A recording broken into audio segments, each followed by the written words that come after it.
नमस्कार मित्रों, जय माता दी। स्वागत है आप सभी का हमारे YouTube चैनल में।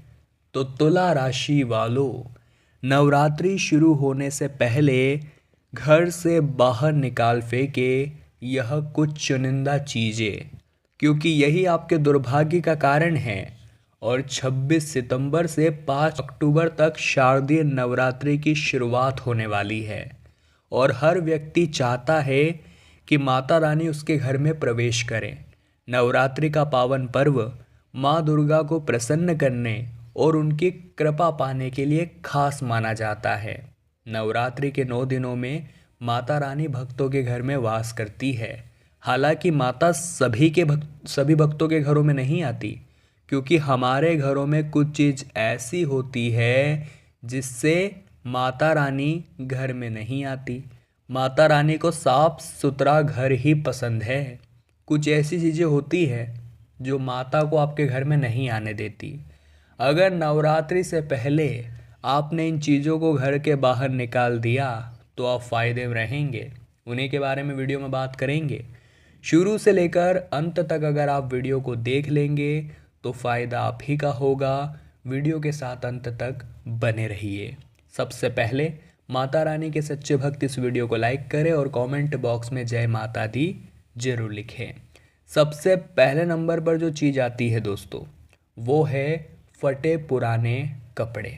जी हाँ दोस्तों, बहुत सारे लोगों की ये आदत होती है कि उनके कपड़े जब पुराने हो जाते हैं तो वो उन कपड़ों की पोटली बनाते हैं और उसे कहीं टांड पर या कहीं कोने में भर करके रख देते हैं।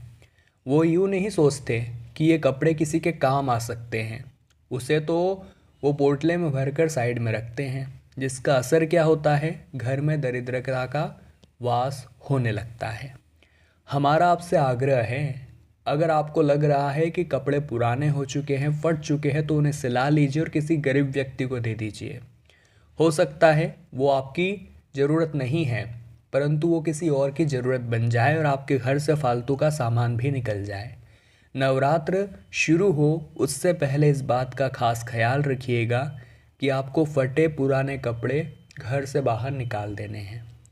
दूसरे नंबर पर जो वस्तु है दोस्तों, वो है बंद घड़ी और ताले। घड़ी इंसानों के लिए समय की सूचक होती है और लगातार चलती रहती है, कई सीख भी देती है। इसलिए वास्तु में घड़ी को प्रगति और निरंतर आगे बढ़ने से जोड़कर देखा जाता है। लेकिन अगर आपके घर में टूटी हुई या बंद पड़ी हुई घड़ी है तो आपको तुरंत ही उसे घर से बाहर निकाल देना है। माना जाता है कि घर में इससे नकारात्मकता बढ़ती है, और जिस घर में नकारात्मकता बढ़ती है वहाँ माता हमारे घर में प्रवेश नहीं करती। यह न सिर्फ हमारी तरक्की में बाधा उत्पन्न करती है, बल्कि हमारा बुरा समय भी लेकर आती है। ये बात आपको भूलनी नहीं चाहिए। आपको यह कहीं न कहीं आर्थिक तंगी का भी शिकार बनाती हैं। इसी तरह से घर में खराब पड़े ताले को भी सही करवा लेना चाहिए, या फिर आप उसे घर से बाहर कर देना चाहिए। माना जाता है कि खराब ताले की तरह आपकी किस्मत भी खराब हो जाती है। लोग हर बार भगवान को दोष देते रहते हैं, लेकिन गलती वास्तविकता में उन्हीं की होती है। बंद घड़ी सही कराने का उनके पास समय नहीं है। बंद ताले को सही कराने का उनके पास समय नहीं है। फिर दोष भगवान को देते हैं कि मेरी ज़िंदगी इतनी बुरी क्यों है। नवरात्रि में माता की कृपा नहीं मिल पाती खुद की गलतियों की वजह से। तो आप यहाँ पर थोड़े सावधान रहें। और अगले नंबर पर जो वस्तु आने वाली है वो है दोस्तों टूटी हुई मूर्तियाँ। हो सकता है आपके घर में किसी भगवान की खंडित मूर्ति हो। घर में साज सज्जा के लिए रखी मूर्तियाँ, किसी भी प्रकार का चित्र या पूजा स्थान पर रखी भगवान की प्रतिमा यदि कहीं से भी थोड़ी भी खंडित हो तो हमें उन्हें घर में नहीं रखना चाहिए। इन मूर्तियों को कहीं फेंके ना, इन्हें आप किसी नदी या तालाब में विसर्जित कर दीजिए। घर के मंदिर में रखी ऐसी मूर्तियाँ हमारे दुर्भाग्य का कारण बन सकती है। इसीलिए दोस्तों, हमें खंडित प्रतिमाएं घर में नहीं रखनी है। बहुत सारे लोग होते हैं जो इनसे मोह लगा लेते हैं कि ये वाली मूर्ति मेरी फेवरेट है, भले ये टूट गई है पर मैं इसे फेंक नहीं सकता, मैं इसे घर से बाहर नहीं निकाल सकता। लेकिन कोई सी भी मूर्ति हो, अगर वो खंडित है तो दुर्भाग्य को बुलावा देगी। और इस कारण नवरात्र में माँ की कृपा से भी आप वंचित रह जाएंगे। तो मोह माया छोड़िए, एक साफ स्वच्छ तालाब, साफ स्वच्छ नदी कुछ भी देखिए और इन खंडित मूर्तियों का वहाँ विसर्जन करिए, क्योंकि यह आपकी जिम्मेदारी है कि अगर आप इन्हें लाए हैं तो आप इनका विसर्जन सही ढंग से करें। अगले नंबर पर जो वस्तु है दोस्तों, वो है लहसुन, प्याज, मांस और मदिरा। नवरात्रि में देवी माँ पूरे 9 दिनों तक अपने भक्तों के घर में विराजती है। ऐसे में घर के अंदर या बाहर ऐसी कोई चीज़ का सेवन आपको नहीं करना चाहिए जिससे कि वातावरण में अशुद्धि निर्मित हो। घर में माँ के वास के लिए घर के वातावरण का शुद्ध होना बहुत ज़्यादा ज़रूरी होता है। इसलिए नवरात्रि की सफाई में घर में प्याज, लहसुन, अंडा, मांस, मछली, शराब जैसी चीज़ों को घर से बाहर निकाल देना चाहिए और न ही इनका सेवन करना चाहिए। लेकिन कुछ पाखंडी लोग ऐसे भी होते हैं जो 9 दिनों तक इनका सेवन नहीं करते, 9 दिनों तक इन्हें घर में नहीं रखते, लेकिन नवरात्रि खत्म होते ही पुनः इन सब में लग जाते हैं। तो क्या आपको मात्र 9 दिन माँ की कृपा चाहिए?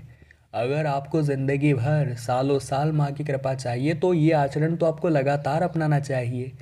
ये चीज़ें सिर्फ नवरात्रि में नहीं, साल के 365 ही दिन घर से बाहर रखनी चाहिए, तभी तो फ़ायदा हो पाएगा, तभी तो एक सच्चे भक्त की पहचान हो पाएगी। क्योंकि मतलब के लिए तो हर कोई व्यक्ति कुछ न कुछ करता है। अब अगले नंबर पर है दोस्तों, खराब पड़ा खाना या खराब पड़ा हुआ अचार। नवरात्रि में घर की रसोई की सफाई और भी ज़रूरी हो जाती है और इस सबसे ज़्यादा शुद्ध होना ज़रूरी रहता है। इसलिए आपके घर की रसोई में मान लीजिए कोई ख़राब खाना पड़ा हुआ है, ख़राब अचार पड़ा हुआ है, तो समय रहते नवरात्र शुरू होने से पहले आपको उसे घर से बाहर कर देना चाहिए।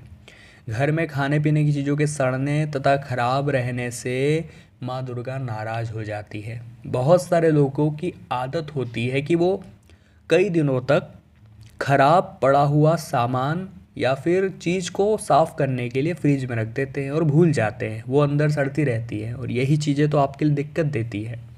समय रहते हम आपको सलाह दे रहे हैं, अगर आप संभल जाएंगे तो फ़ायदा आप ही का होगा। अब दोस्तों बहुत सारे घर ऐसे होते हैं जहाँ जूते चप्पल ज़माने के पड़े होते हैं, वो ख़राब हो चुके हैं, वो फट चुके हैं, आप नए भी ला चुके हैं, फिर भी पुराने वाले वही पड़े हैं। ये चीज़ें अच्छी संकेत नहीं देती। हो सके तो ये किसी गरीब को आप दान दे दीजिए, क्योंकि आपके तो वो काम आ नहीं रहे, हो सकता है किसी और का वो भला करा दे।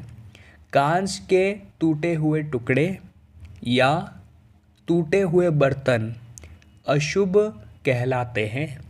नवरात्र शुरू होने से पहले टूटा हुआ कांच आपको घर से बाहर निकाल देना है। इस तरह की चीज़ों से नकारात्मकता फैलती है, इंसान की मनोकामना पूर्ण नहीं हो पाती, जिस वजह से वो पछताता है कि भगवान मेरी क्यों नहीं सुन रहे हैं। अब गलती आपकी है, समय रहते अगर आप संभल जाएंगे तो फ़ायदा भी तो आप ही का होगा। अगले पर जो चीज़ है दोस्तों, वो है आप गंगा जल से अपने पूरे घर में छिड़काव करें। देखिए, अगर आपने ठान लिया है कि अब इन खराब वस्तुओं को अपने घर से बाहर निकालना है तो ये बहुत अच्छा निर्णय आपने लिया है। लेकिन इन चीज़ों की वजह से जो अभी तक नकारात्मकता आपके घर में फैली है, जो अपवित्रता बनी है, हमें उसे भी तो दूर करना होगा। तो आपको अपने पूरे घर में गंगा जल से पोछा लगाना है। पानी में आप 2-3 बूंदें गंगा जल की डाल दीजिए और पोछा लगाइए घर में, और हर कोने में गौमूत्र का छिड़काव करिए। नवरात्र शुरू होने से पहले ऐसा कर लीजिएगा, क्योंकि माता जब आपके घर में आए तो उन्हें कोई गलती नहीं दिखनी चाहिए। अब दोस्तों आप एक और काम कर सकते हैं, ये उपाय भी आपके घर से नकारात्मकता को दूर करने में बहुत मदद करेगा और हर व्यक्ति के व्यवहार को शांत करेगा।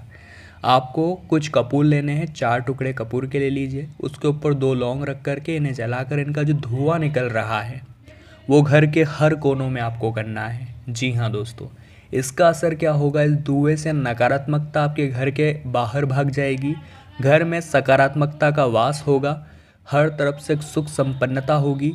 और यकीन मानिए, नवरात्र के 9 दिनों में माता रानी की ऐसी कृपा आपको मिलेगी, ऐसी कृपा आपको मिलेगी कि आपने भी सोचा नहीं होगा। तो तुला राशि वालों, आज की वीडियो में हमने बात करी नवरात्र शुरू होने से पहले घर से बाहर निकाले यह चीज़ें, यही आपके दुर्भाग्य का कारण बन रही है। हम आशा करते हैं आपको वीडियो ज़रूर पसंद आई होगी। लाइक आप अवश्य करेंगे, कमेंट बॉक्स में जय माता दी लिख देंगे और हमारे चैनल को सब्सक्राइब करके बेल आइकन को प्रेस कर लेंगे। अभी के लिए आप सभी को बहुत बहुत धन्यवाद।